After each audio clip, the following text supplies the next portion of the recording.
Near Asia, in the warm waters of the Pacific Ocean, is a group of islands called the Philippine Islands.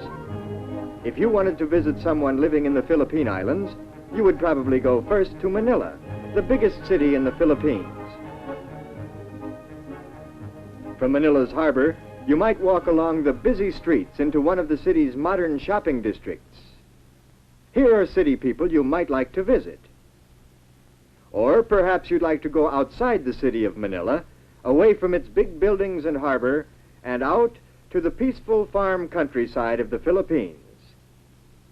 Here one morning you might find farm people you'd like to visit. People like this man on the water buffalo.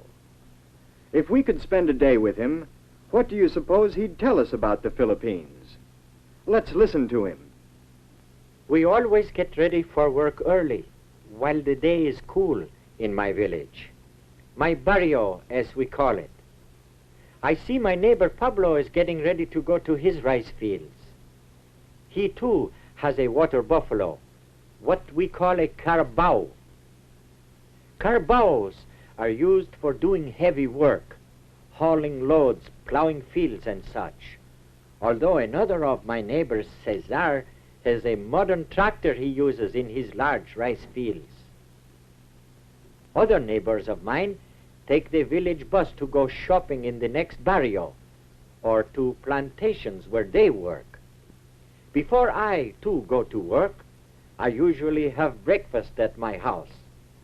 I built it high above the damp ground of strong bamboo and nipa leaves which grow nearby.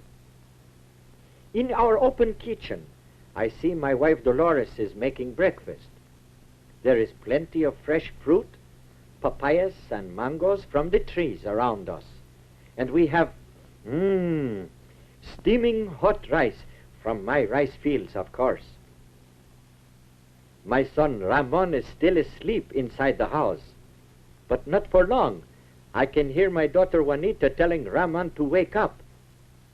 Wake up, Ramon, she says. We're having a special treat for breakfast in honor of your birthday. Birthday? Ah, then Ramon remembers. Today he is 9 years old. There is to be a party for him this afternoon, and many presents. He had better not sleep late today. So Ramon quickly rolls up his straw bed, his petate, it's called, and puts it away in the corner. Ramon goes to wash, while my daughter finishes setting the table. Though Juanita is only 12 years old, she is already a big help to her mother. I see she has set the table well. Soon Ramon comes back nice and clean. Happy birthday, I tell him, as we begin eating. In honor of Ramon's birthday, today with our rice we are eating tuyo, a kind of dried fish. Ramon likes it very much. But I think his mind is also on the presents he hopes to get later at his party. After breakfast, it is time for me to go to work in my rice fields. Soon the planting season starts, and I have much plowing to do. In a little while, my children leave too. Ramon and Juanita must also start out early from our house, for the public schools they attend are a long way from home. On their way, they pass our village stores, tiendas we call them, a name handed down from the Spanish, just as Ramon and Juanita's names are also Spanish. And they pass our village church. It is old, for it was built by the Spanish missionaries many years ago. At last they come to Juanita's school, the public high school she attends with her girlfriends. Before their classes begin, they like nothing better than a game of luksong lubit, what you might call jump rope. Before his classes start, Ramon likes to play too. At his elementary school, tug of war is a favorite game.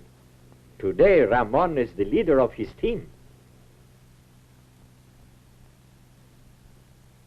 Later in class, Ramon is taught many subjects.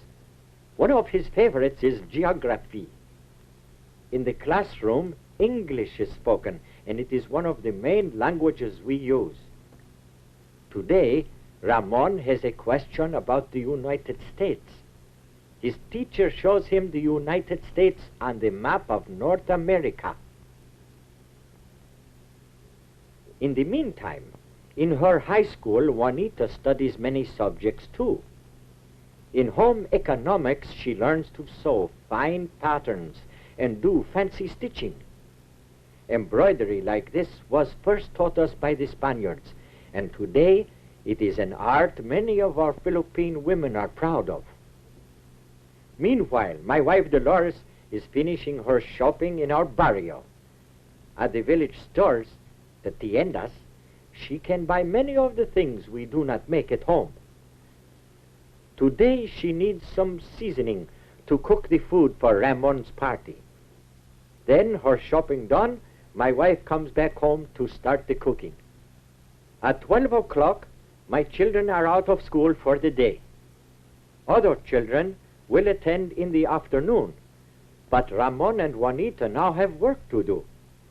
Ramon will help me with the plowing, while Juanita comes home to help her mother. There is much to do to get ready for a party. First, Juanita sets the table. Later, she may take a turn at barbecuing the pig her mother has prepared. We call roast pig lechon. It is a treat we can afford only on special occasions. By late afternoon, Ramon and I have finished our plowing in my rice field. It must be ready for planting when our rainy season begins. The work has been hard for both of us and for my carabao. Now it is time to go home, so Ramon and I unhitch the carabao. Then we take him back to his place near the river. This is where he stays until I need him the next morning, deep in the cool, muddy water carabaos love so much. Then back we go, along the road to our village, to our house. There, look, Ramon, what a sight.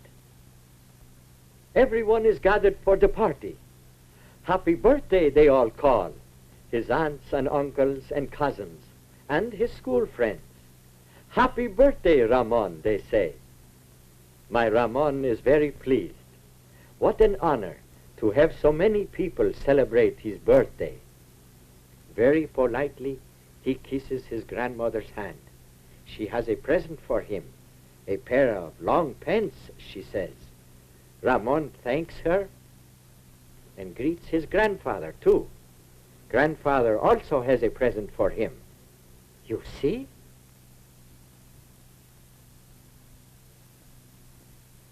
A nice new shirt he brought all the way from Manila.